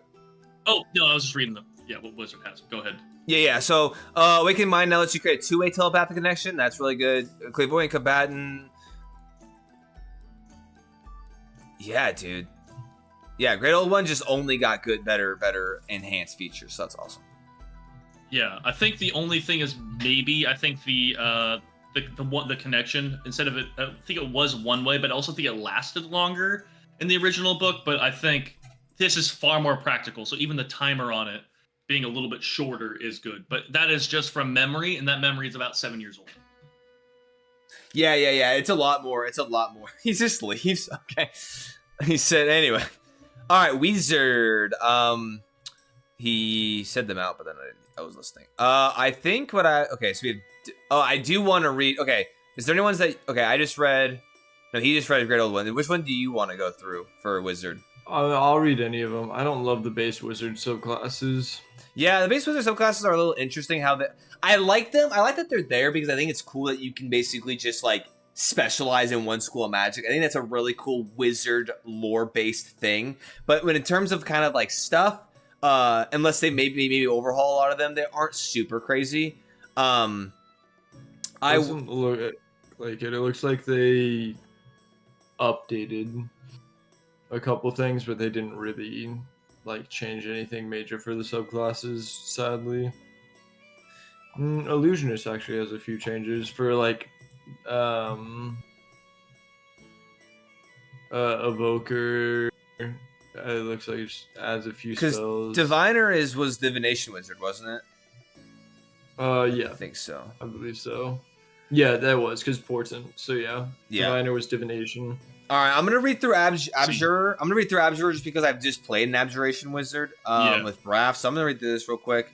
But yeah, there's not a whole lot of changes, but we'll just jump through. So Abjuration Savant. Choose 2 Abjuration spells from the Wizard spell list, each of which must be no higher than level 2, and add them to your spellbook for free. In addition, whenever you gain access to a new spell of spell slots in this class, you can add 1 Abjuration spell from the Wizard spell list to your spellbook for free. Yeah, okay, so basically that was the first part was what it was originally, but then the second part was that you get more as you level, which is pretty cool. Arcane Ward, you can now weave magic around yourself for your protection. You can cast an Abjuration spell with a spell slot. You can simultaneously use a strand of the spell's magic to create a magical ward on yourself that lasts until you finish a long rest. Whereas the hit point maximum equal to twice your wizard level plus your intelligence modifier. When you take damage, the ward takes damage instead. If you damage reduces the ward to 0 hit points, you take any remaining damage. While the ward has 0 hit points, it can't absorb damage, but its magic remains. Whenever you cast an Abjuration spell, you basically get hit points back twice of the spell slot. I really like Arcane Ward. Let's see. Now requires you to spend a spell slot to create it. It allows you to expend a spell slot without casting a spell to restore. It allows you to spend a spell slot without casting a spell to. And it allows you to, and it requires a spell slot to create it, and it allows you to expend a spell slot. Yeah, as a bonus action. Alternatively, as a bonus action, you can expend a spell slot, and the ward regains a number of hit points equal to it. So that's kind of neat. Oh, okay. So you can literally burn as a bonus action. You can burn a spell to gain health. Yeah, that's really cool, actually. Which that actually might be kind of neat, only from the stance of you cast a spell, you get some hit points back, then you're just like, fuck, I need to buff up. You just burn an additional spell slot as a bonus action, because I wouldn't count that as casting a second spell. You're just burning a spell slot. Yeah, exactly. I would rule you could do both on the same turn. I would rule that as well. Towards the Abjuration. I think, and I would rule that also because it's not even specifying like as a magic action, as a magic bonus action. Exactly. It's just saying as a bonus action. Yeah. I think bonus actions, and I think it's a good distinction they're doing. I haven't seen magic bonus action and bonus action, just bonus action. So there's no reason to separate them. I really like Arcane War from the stance. It's just like, I like it because it allows you to kind of beef up a wizard in a kind of a cool way.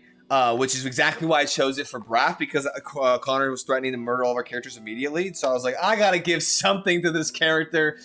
To be fair, everybody reasonably survived. Reasonably. But I know you would have killed us if it would have panned out differently. So. Yeah, no, you would have got fucking wrecked if there was some different rules. But, yeah, exactly. But I will say, like, your shield took damage plenty of times. So the shield was... I bet you if we broke down the math, it probably kept you alive at times. Well, certain hits, certain things. I know because... Well, no, I was going to say because I think the first time I took damage was, 1, when Gallon punched me in the face, and 2, when I got hit by the tree in the room. Other than that, I think I was fine because I backed up enough during the first fight in the swamp that I didn't take anything. Oh, right, yeah. But that's true, yeah. That's also just because of, like you said, like the circumstances and also how things panned out. I was fully expecting to take a lot more damage, so that's why I even went in there with that. That's fun. That's fun. Red herrings are always good as a DM. Yeah. Again, everyone's paranoid about poison, and it came up once. Yeah, because you said it a million times. Yo, just a little DM trick. If you want your players to like not metagame but like build their characters around a mechanic, just say the mechanic that you're gonna implement 500 times and then not implement it.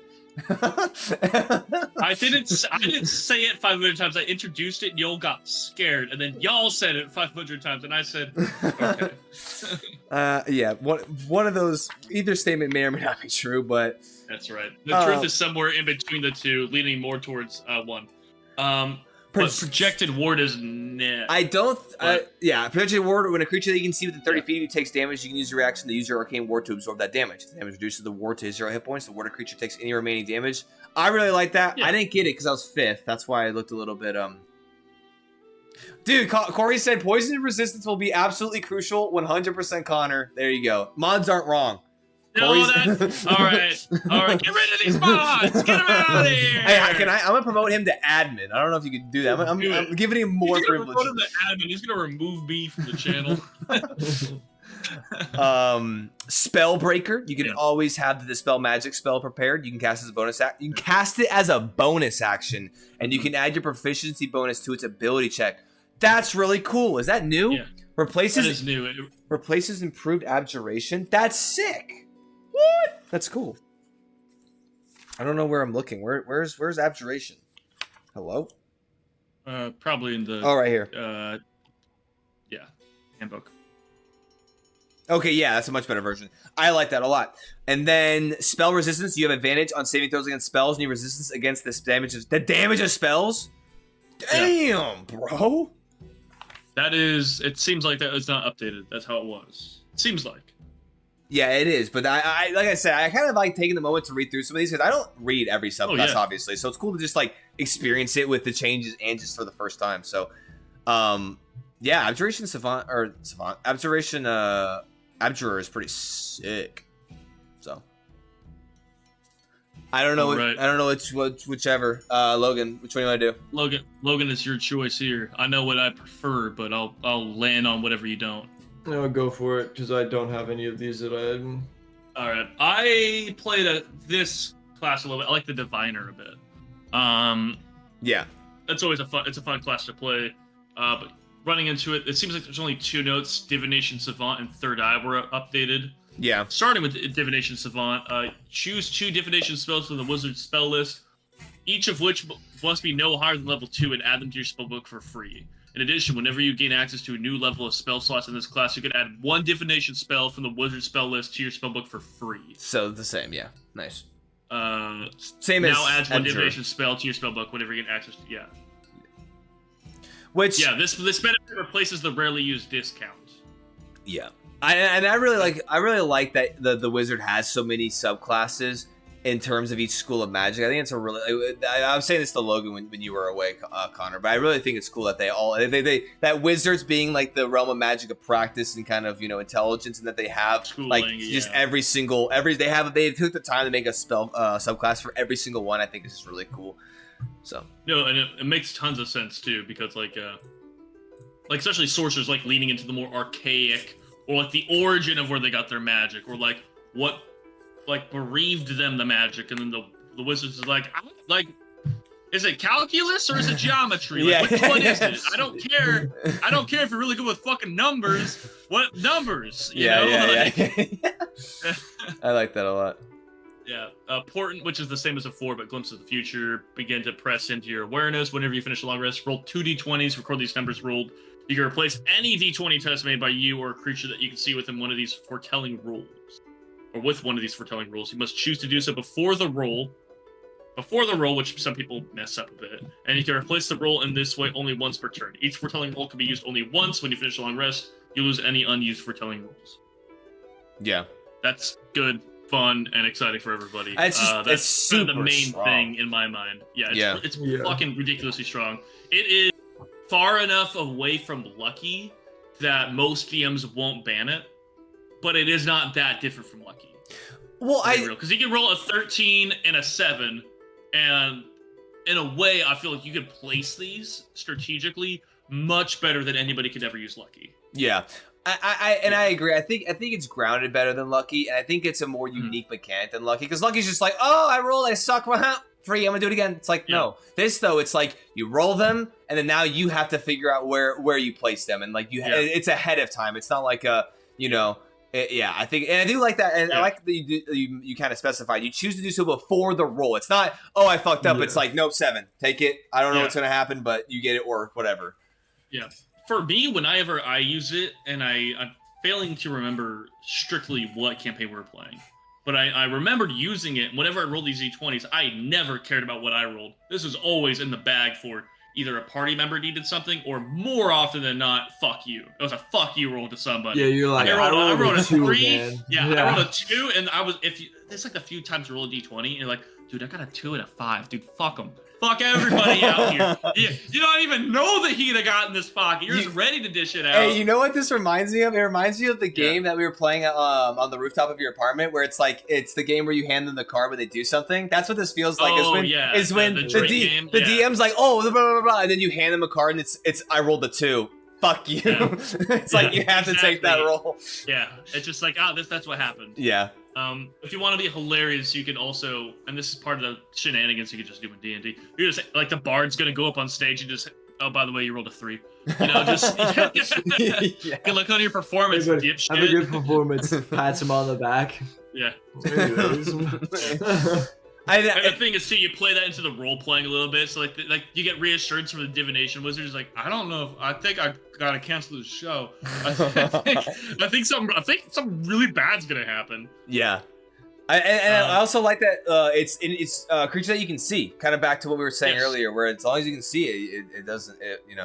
It's happening. So you pull out your Pirates of the Caribbean like extremely long spyglass. Yeah, you're like. Right.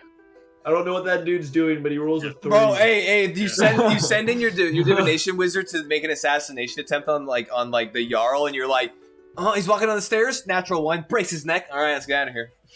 You just send a guy just cast bad vibes at the Jarl. I can just imagine a whole lattice network of divination wizards just putting bad vibes on a dude. It's like, we're not gonna kill him, but we're gonna wait for one of the gods does. No, we're not clerics. We're just about luck. Yeah, kind of. Hey, it's just the consistent factor is that I'm always there. I don't know what it is. Yeah, I don't know why. Gambling divination wizards. Yeah, it kind of in my mind almost ties into like a group of people. It's like we just got really into the movie Inception, and like we just made wizards about it. We're just waiting for things to go wrong. Waiting for people to start waking up. Yeah. I'm just going to read through these kind of quick because we will get hung up a bit. Because Portent is the biggest thing on divination in my mind. But it's expert divination real quick, which is casting divination spells come so easily to you that it expands only a fraction of your spell casting efforts. When you cast a divination spell of level 2 or higher using a spell slot, you can regain one expended spell slot. The slot you regain must be a level lower than the spell you cast and can't be higher than level 5. Whoa. Yeah, so you burn a 4, you get a 3. It has to be a divination spell, though. That has not changed. The only reason I'm zerging through because Third Eye has changed. Yes. Level 10. You can increase the powers of your perception. As a bonus action, you can choose one of the following benefits, which lasts until you start a short or long rest. You can't use this feature again until you finish a short or long rest. Dark Vision, you gain Dark Vision out to a range of 120 feet. Oh. Greater Comprehension, you can read any language. See Invisibility, you can cast See Invisibility without expending a spell slot. That's really cool. That's really good, and it seems like it is now a bonus action rather than an action, and it allows you to cast See Invisibility instead of having to choose between the See Invisibility or seeing into the ethereal plane. That's much better. It notes, finally, the incapacitated condition no longer shuts this feature off. So you can be dying, but you still see invisible people. Which is kind of a nice note, because you might be dropped, you might get back up, and you're like, Bruce Willis is still here! And, that's not good. Wait, what was I gonna say? No, it's so much better. I like it a lot. It's, bonus action for one is always good, especially. That's what I was gonna say. Yeah, I was gonna say that's why I'm loving. I'm loving that they're freeing up all this stuff, man. That they're like finally, like after 10 years, going, hold up, maybe we want more things on turns instead of, oh, I use my action to see Schmeagle fucking crawling around the floor, unrelated to this combat, and it's like blur my whole turn. To be fair, I know players, and you know players too, that with this system will use their action and bonus action to see Smeagol. And then choke him out. Yeah. Either choke him out or see what's going on. Like, is he crawling through a hole? Let's see what's going on in there. Yeah, let's see what's happening. You guys got Smog out here, right? I'm gonna see what this fucking weird dude's doing. What's this man doing over here? I'm gonna see what the anorexic Quink's doing. I'm gonna check it out. 8 hours working on this combat, and they're like, yeah, that's really cool. There's an invisible dude. Yo, his name is Bob, the gnome goblin guy, and you're like, what when the they fuck? roll a nat 20 on perception, but you can't be mad because you asked them to. Yeah. Yeah. On to the Nothing greater related port. to anything that's happened recently. Greater port though, which has not been changed. The visions of your dreams intensify and paint a more accurate picture in your mind of what is to come. Roll 3 d20s for your important feature rather than 2. I feel so like it upgrades your core ability for this subclass. I think that is insanely good in a very controlled way. Like yeah, it's only one more, but that could literally change the outcourse of an entire game. Having one more, like 2 or one more 18 or one more something. It's so, yeah. Divination Wizard is just a good go-to. They're really good. I think it's interesting though that they actually. So I have a 1, a 3, and a 15 is what I just rolled. Nice. So that's just saying, just that in general. Just like a 15, like maybe your guy just needs to land a fucking hit, and a 15's pretty fucking consistent on that. Yeah. A 1 and a 3, you need someone to fail. Like obviously these are pretty skewed into the highs and lows. You might get a fucking 9 and a 10. Yeah. But like, yeah. But still, you know, but even someone's doing. Go ahead. Like something simple. So you're like, oh yeah, I'm just watching these people do surgery. Anyways, here you go. Here's a 9 on that check. You're watching people do surgery, and then I like that your thought of something mundane surgery.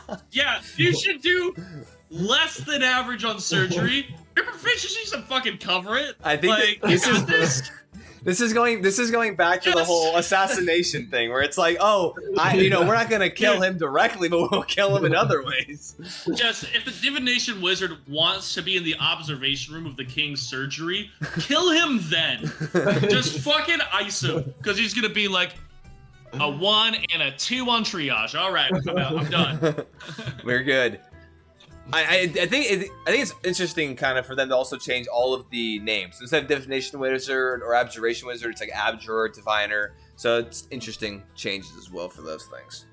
Well, I think part of it also plays into, like, colleges are a big thing for bards and things like that, and college is a big thing for wizards. And now it's like, oh, this guy, like, I think it just leans into, you don't have to be an Abjurer Wizard necessarily. You can be an Abjurer who was schooled like a wizard, but you can just, maybe you're a home-learned type of guy, or maybe, like, you learned in, like, a more, religious version of this. Like, I think it just allows for instead of having the more rigid wizard focus, it's like the wizard is the abilities you have, and your background is whatever the fuck you want. I see. Yeah. Yeah.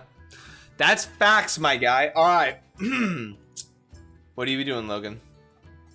Well, would you like me to read a subclass that hasn't been changed, or another subclass that hasn't been changed. Well, You flip a coin. the illusionist is pretty Changed. is pretty different, right? A little bit. No. Nope.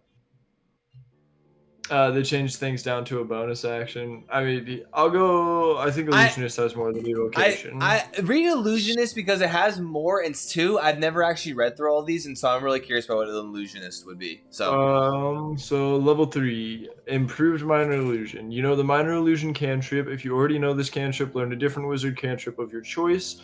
The cantrip doesn't count against the number of cantrips known. When you cast minor illusion, you can create both a sound and an image with a single cast of it. that's pretty cool. I do want to point out there was a level 3 illusion savant on the First page, which it's just before it. It is this. It's Oh, the right, same no, thing. okay, Yeah, it's the same as the other ones where you get more illusions. Same one. Yeah. But it's good to highlight that. Yeah, for sure. Malleable illusion. After you cast an illusion spell that has the duration of a minute or longer, you can use your bonus action to change the nature of that illusion, which this is now a bonus action instead of an action. Okay. Which is, I mean, it's pretty good. That is if you're like sneaking in somewhere and you're just like, that's a frog. That's a really loud frog. That's a really loud. And it's twice as big. That frog's playing Darude Sandstorm. We need to get out of here right now.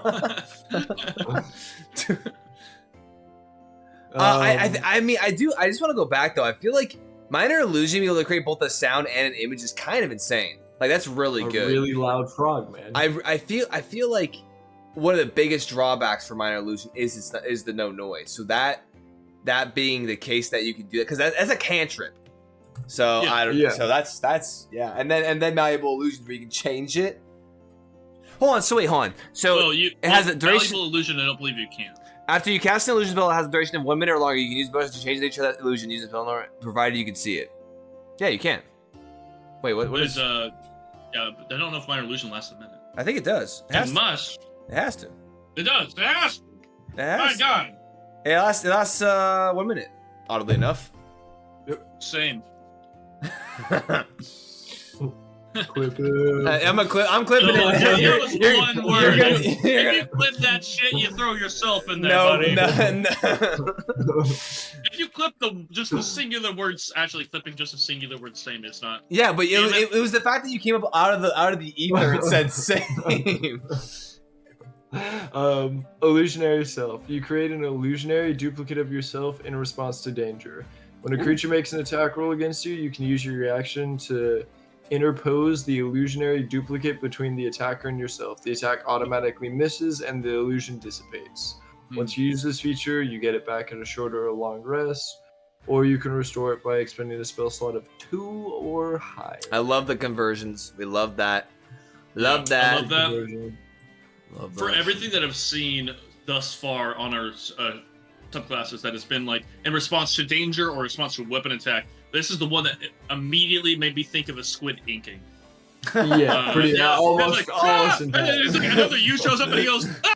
And then you get by a squid attack and you're kind of fine 2 feet further back. Yeah, the other bunch is like you get hit and we're both hurt, or you get hit and it's like, well, this is like now a psychic, damage, and this is the first one is like, ah! And then like you shit yourself out of your body a little bit, and it's shit to the left, or you vomit out somebody. That's then I will also say, just real quick, me talking shit. This is the only one that also says it auto fails, doesn't hit you, hits that, it's gone. Yeah. This one isn't like you take damage and give it. It's like, also it doesn't fucking hit you, which is arguably better. Yeah. Gets absolutely walked by a nat 20 and you're just like, and you ink. You just ink that shit away. You just wizard ink yourself and then just you're fine. And you cast minor illusion of a tiny squid in your hand. You're like, it wasn't me, man. Was not me. As the fucking great old warlock in the corner, just like, I knew it. I knew it. Like tweaking out, like just wigging out, talking to his trench coat as if people can't tell. I like it. Gotta keep a squid in a jar, man. Gotta keep that squid in that jar.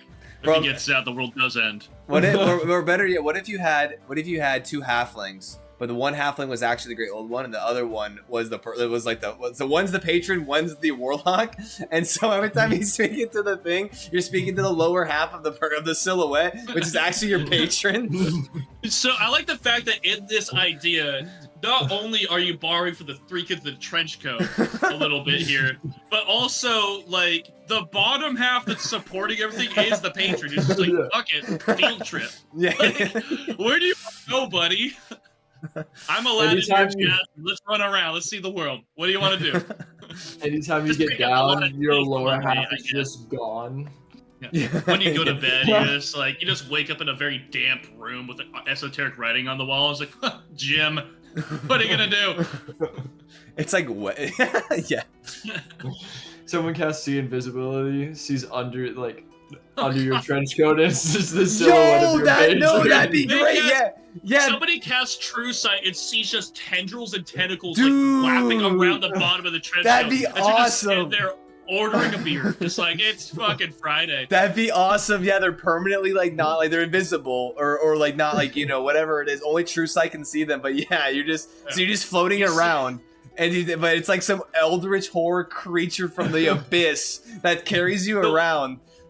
The worst part in my mind is that you started off with two halflings, and I can only imagine this is how the party figures out it's not a human. Yeah. Because he's at normal height the whole time. He thought he was a human. They see you take a beer and put it. it into your trench coat. Yeah. The bottom 4 feet of you have been horror from beyond the stars this whole time. And like they communicate. It's just like incoherent and like dissonant whispers like around you, so like no one can like discern that it's talking underneath you, but it's just like an aura of just like it's like weird, just dissonant or slurping, just and you're just like what the. You just hear slurping, just like, yeah, pretty hungry today. It's like, no, I don't think that's what's going on. Hey, give me a beer, bro. Sorry, we're talking about Illusionist. Anyways, that's my bad, everybody. Illusionary reality. Yes. You have learned the secret of weaving shadow magic into your illusions and giving them semi-reality. To give them semi-reality. When you cast an illusion spell with a spell slot, you can choose one inanimate, non-magical object that is a part of the illusion and make that object real. You can do so on your turn as a bonus action while the spell is ongoing. The object remains real for 1 minute. For example, you can create an illusion bridge over a chasm, then make it really long enough for your allies to cross. You cannot damage people with these. That's so cool, though. I actually really, really like that. You're like, dude, there's a bridge there, and everyone's like, no, there isn't. Turns around, there's a bridge there. Yeah. Yeah. I like that, like the level 14 is just breaking, like it's illusionary magic to the point of creation. Yeah. But like just like only for a split moment is really cool. It actually plays into my favorite use of, I believe it's Phantasmal Force or Phantasmal. Yeah. Where it's like you just make an illusion of a bridge and someone's convinced it's real and try to walk across it. Yeah, exactly. Yeah. But this is like, no. I know I did that to you like 6 times. Yeah, exactly. You build it up. Yeah. For one, different guy. That's the slurping guy. For me, that bridge is real, and we need to run. That's the slurping guy, bro. You have this. Hey, you have one be the slurping warlock patron, and then you have the other one be illusionist. Yeah. There you go. Just a duo from hell. They both play on very similar themes, just from fucking sideways directions. And even better because the Great Old One has a lot of telepathy too. So illusions with telepathy and mind fucking come together harmoniously.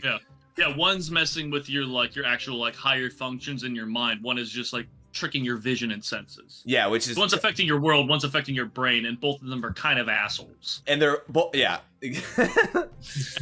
using it to scam the tavern keeper.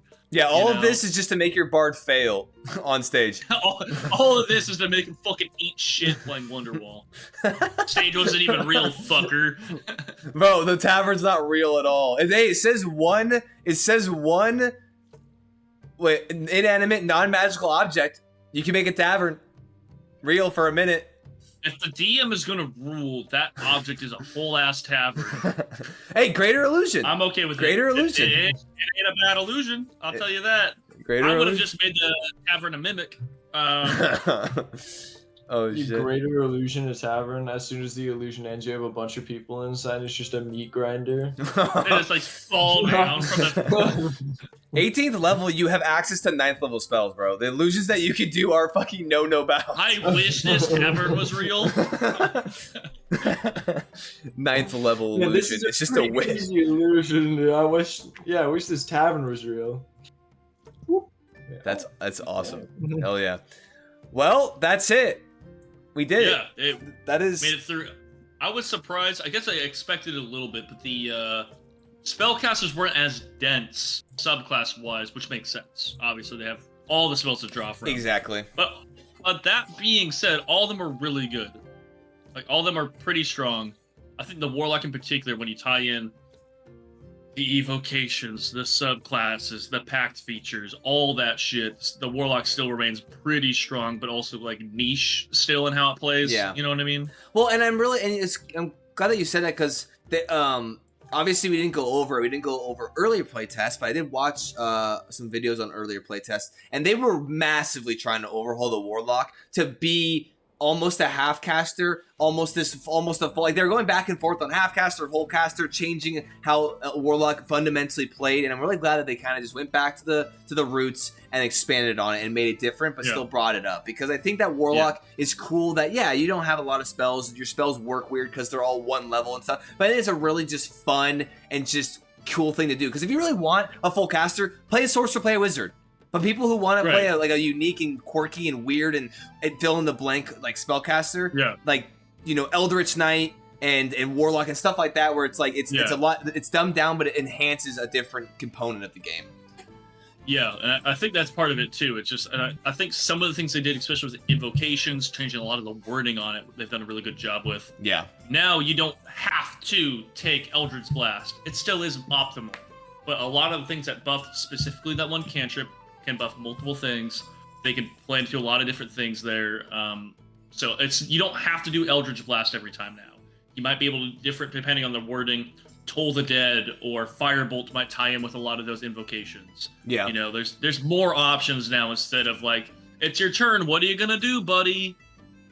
We know what it is. Fucking say it. Eldritch Blast, Eldritch Blast, Yeah, just say the words on the script. Say the words on the script. Read your line. And I think, and even to even expand on that too as well, I think that even just in a broad scale too, bonus actions becoming bonus actions, and just across the board with all the classes, primary classes, subclasses, they're just expanding options and making it just so much more in depth. And I really do think that like it's just an overarching positive change. Like they're just adding more agency to the game, which just adds for just better moments, more options to do and role play and have fun with your friends. Absolutely, and like. We saw weapon overhauls, class overhauls, some spell overhauls. You mentioned they had like some what was it, like a homesteading, like almost like a home base. Overhauls. I'm curious to see. Yeah, I'm curious to see if they're going to do any race updates, because I know there's been some of them that popped up. They don't necessarily need to update races. The races as they exist in D&D 5e are pretty much fine, but there's a similar power creep we've seen from new races have been addition, like the Aasimar compared to like the Goliath, and also things that fell flat, like the half orc is far better and far more flavorful as an orc than compared to an orc. Like playing an orc and playing a half orc, the half orc is fucking a lot better. I don't know if they don't need to. I think they did. I think they did that when they overhauled everything and basically made it so any race you choose basically two into one stat, one into one stat, or sorry, two points into 2 point increase into one stat, and then a 1 point increase into another. I think that when they did that, they went through and they overhauled a lot of that stuff. So I think they did do that, but I think that is a good point though, and and we have to look into that obviously and see, because they might have already done it, but I think that. I'm glad that they're just kind of hitting all the core mechanics though. Actually, one thing I would really want them to overhaul and see a change and a lot of changes to would be backgrounds. I think backgrounds is very lackluster. And I think they need to compile them all into one place, because base 2014 Player's Handbook has like 7, and they're very kind of like specific, and it doesn't really give you a whole lot of I would say room only because like they're just like it's like you can be a criminal or a noble or a hermit. All right, what do you want to be? It's like are you playing a wizard so you're a sage? No, I want to be an outrider. It's like, all right, dumbass. Yeah, exactly. Ready to be suboptimal as shit.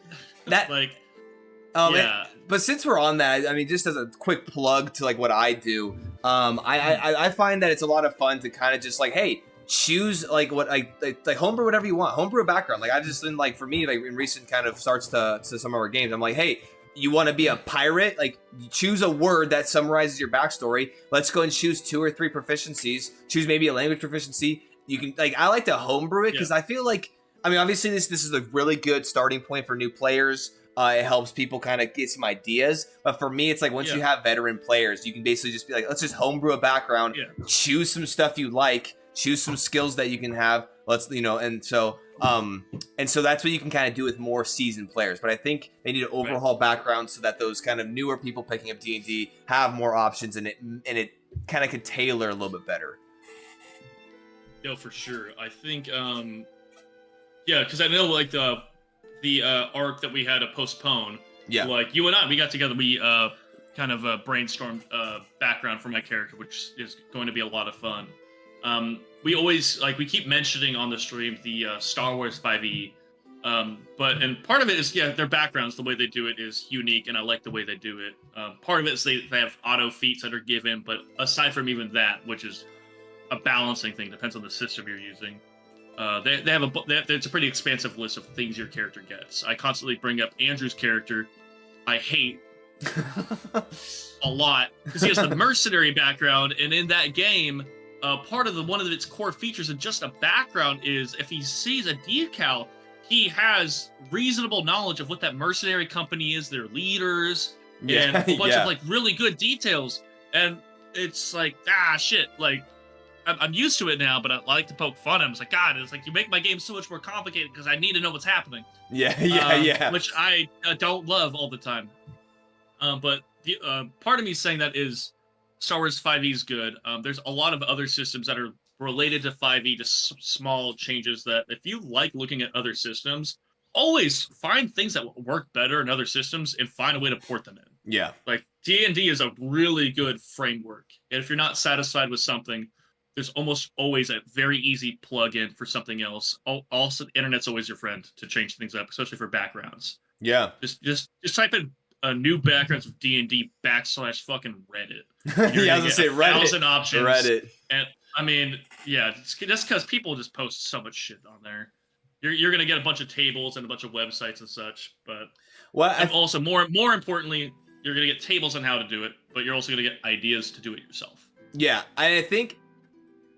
Yeah, and I think it's also kind of a lot of fun sometimes to like come across comments or threads or whatever that literally has your idea that you didn't even like, consult somebody or look on the internet to find. Like you create something homebrew on your own, like, oh, I need to solve a problem or create a cool thing, and you see someone else has done the exact same thing. It's always kind of interesting to see that moment of like, oh, hey, yeah.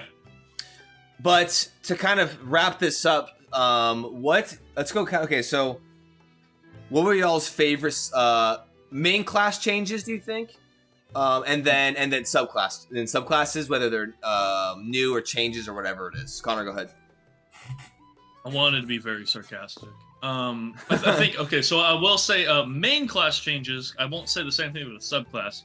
Subclasses are still strong, but main class changes, Barbarian, are a standout by a lot. I think both subclass and main class, but mainly the main class features are insanely good. Barbarian is kind of looked at on and almost seemed intentionally made in 5e to be like beginners class. Yeah. Like and in this it's grown so much. A beginner can still pick up this new Barbarian and have a great time. But as you level up and you learn, there's so many new things that happen with the Barbarian as you level up. It gets insane. Yeah. And I think it's a really good class. Subclass feature wise, I want to say the Brawler for Fighter. Oh, dude, the Brawler for Fighter is just fun. Yeah. But I don't know if I'd give it to him. I want to cite it, see it. It's good and it's a lot of fun. I do want to say I'm pretty sure, honestly, it's going to College of Dance. Yeah. It's going to Boogie Bard. Boogie Bard. It's going to the Boogie Bard, which both those are cited like new classes, and they did a great job. They're a lot of fun, and that's it. They're fun. Both of them are kind of strong-ish, but they just seem like a lot of fun and just good times. And both of them are kind of good at support in their own ways. Yeah, but neck and neck, giving it to Boogie Bard though.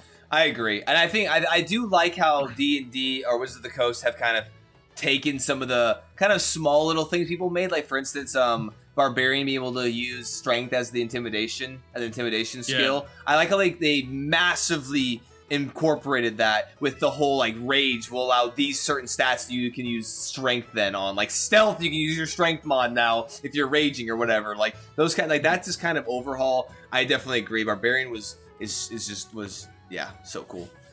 All right, Logan. Main class, I would say probably Barbarian, or I liked a lot of the things they did to Druid as well, adding the fact that you get the choices between like extended cantrip range or elemental magic. I think they did that. Right. But you know, the true love of my heart, Monk, all of the updates. Oh my god! I knew it! I had to bite my tongue from saying it. Mons, I had to bite my tongue. Blow up his house.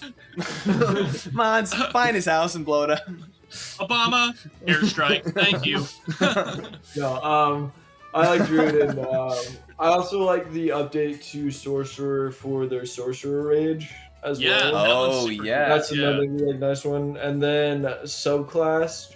He said, "Monk, fuck you, fuck you, man." Okay, go ahead. Sorry. Someone had to throw it down. In, man. World Tree Barbarian. Oh, dude, that is such a tight subclass. Nice support stuff, while also just like being an absolute monster of a subclass for all of its other benefits as well. Not even just being supportive to people, and so super cool. That one was a standout. Really good. Also, Corey said he's blowing, so you better watch yourself there, Logan. He's gonna blow up your house. Oh, okay. I was like, I was like, good for him. Yeah, no. Mods be loyal. I would say for me, I would honestly say kind of, because I feel like you guys obviously hit some of the major ones that I agree with, but I think Rogue's sneak attack maneuvers, I think, is honestly a super cool mechanic. When I heard that, I was like, that's so awesome. I think Rogue really needed that, because I think Rogue kind of fell into the kind of cracks of DPS, do a lot of damage. That's where you kind of get your fun. That's it. And I really like that they expanded that and made it a lot more flavorful when it comes to being able to do your things, but in a way that doesn't necessarily negate your role of DPS. Like you can do either or. Right. I would just say a little bit, I would tweak some things probably with that mechanic. Definitely. I think it's a little bit skewed in certain areas, but I think overall awesome. I really do think that was a great overhaul. And then, on top of what you guys already said for subclasses, I think that, dude, you guys actually just pretty much nailed all of them. Yeah, we did good. I think I'm trying to think of really paying attention. Yeah, I read my notes. Yeah, I don't know. I'm trying to think. I will say. Hold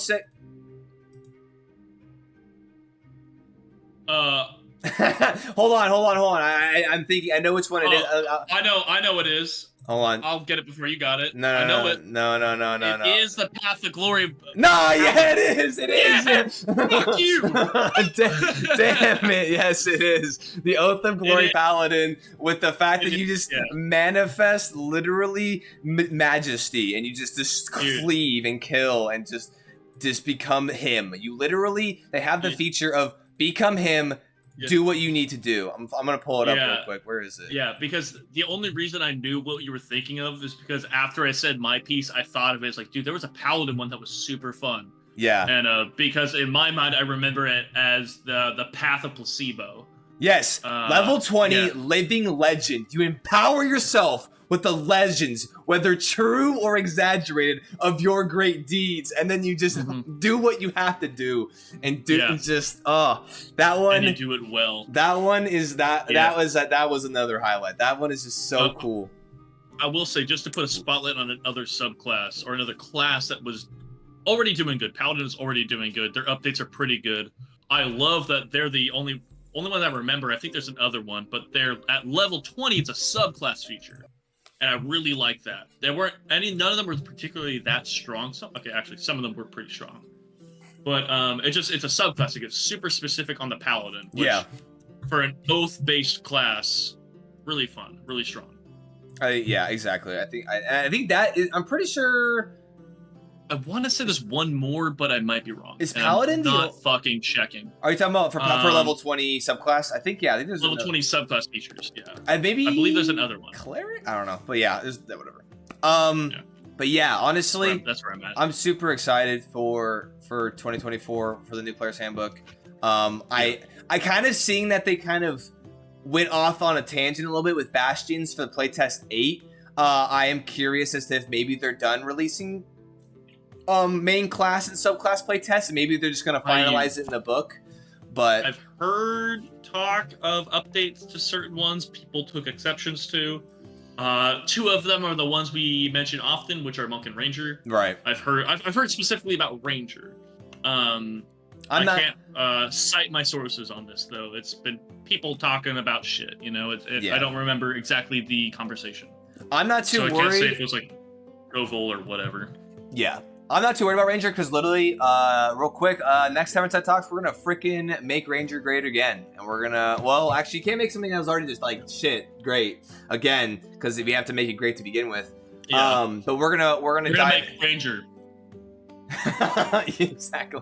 we're gonna finally bring it up, at least in some capacity, up to the power scaling of all these other ones, and hopefully make it a lot more fun. At least that way, until they fix it or maybe make something different, it'll at least be playable and more fun to do. But that'll probably be our next Tavernside Talks. And then actually, once we're done with that, depending if that takes 1 or 2 episodes, I would like to go ahead and maybe read through Bastions and kind of just glance through that stuff, because I briefly went through it and it's pretty cool.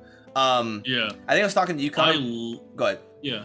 I was gonna say I like the idea of home bases a lot. Yeah. I think like in campaigns and such, like regardless of the campaign, having like a home base to come back to, whether it's a village, or a home base, something you earned in the campaign. I think that's always a really fun thing for people. Yes, and as a DM, that's a fun thing. 100%. And I do think, what I like about this too is that it takes a lot of the stress off of DMs. Like, I would be more willing to incorporate this knowing that I could just be like, yo, what do you want to do? And pull out a book or reference something. And it kind of, a lot of the heavy lifting has already been done, because it's like, I think it'd be cool to do that, but then it's like, I would then have to sit there and make like, rooms and do all this stuff. And I think that, it's really cool that they're kind of coming out with that and giving a basis for it. And I was telling you, Connor, before one of the streams that I was looking through it briefly, and there aren't like a bunch of options, but I like that they're incorporating it. And then with more and more source books, they can just keep, oh, hey, by the way, we added 10 more rooms. By the way, we added this. And they're giving it a launching point, because it's better than nothing, And then that gives you ideas to then homebrew and do whatever you want. I also like how D&D does a lot of things with their new books, because there's normally, I feel like there's themes in a lot of the books they do. So like the main one might be like, here's how to make like your palisade, house, manor, whatever. Next book's like, here's how to make a dingy ass fucking swamp house. Yeah. You want to make one of those, you fucking weird bastard? Then the next one's like, do you want a sky house? Yeah, exactly. You want to make a sky house? Yeah, you want to play Skyblock in D&D? Yeah, but I really like that about D&D books. They just like, sometimes they take wide swings with their themes, and if they tie that into Bastions, maybe you don't want a sky house, but you like some of the features tied into it, and you tie it into what you already have. Or the swamp house is like, we need a basement. And you just tie in those features into, your little fucking skeever nest, Yeah, the great old one. I'm thinking of it in the Homestead update for Skyrim. That's all I'm thinking of. Oh, so yeah. So that's how you build the house here. Exactly. And then you can just have your great old one living in this shitty marsh hovel with his creepy gnome. He's with the rats. Yeah. Yeah, his rat patron. Yeah. Well, Skaven. The rat god. But yeah, that is all we have time for tonight. So if you have an interest in either seeing Ranger not be a shit class in D&D or going through Bastions, tune in. Check the schedule to make sure that you don't miss the next Tavernside Talks. Saturday instead of Sunday, we will be doing our next arc episode for Graveblade Inquisition. We had to shift that by a day just because of things. But yeah, other than that, honestly, really happy with a lot of these changes. One last time, fuck Monk. Tears for Ranger. That's all I'll say. I'll shoot Arrange your blood for Monk. Get him Yeah, out of here. I'll pause to see if anyone else wants to say anything. No, I mean, I like all these changes so far, and I'm excited to fix my boy. Yeah. Logan? What do you want from me? What are you eating? Oh, gummy bears. That's what I got. Hell yeah, dude. I could tell. I Oh, could yeah, tell dude. by the way Yeah. you were chewing. It was something gummy. I don't know Yeah. why, but I could tell. I can tell by the way I was staring at your lips. I could tell by that. I could tell by the way that you were chewing on some gums.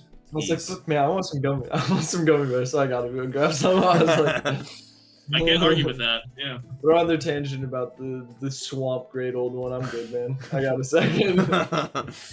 Anyway. It's not a tangent. It's lore, dude. Take notes. Yeah, it's get it together. Hey, in your swamp house, you can have gummy bears. So you better pay attention. Yeah. They're grown naturally, and I would be worried. It's just a fungus. Ooh, hold on. Now we're thinking.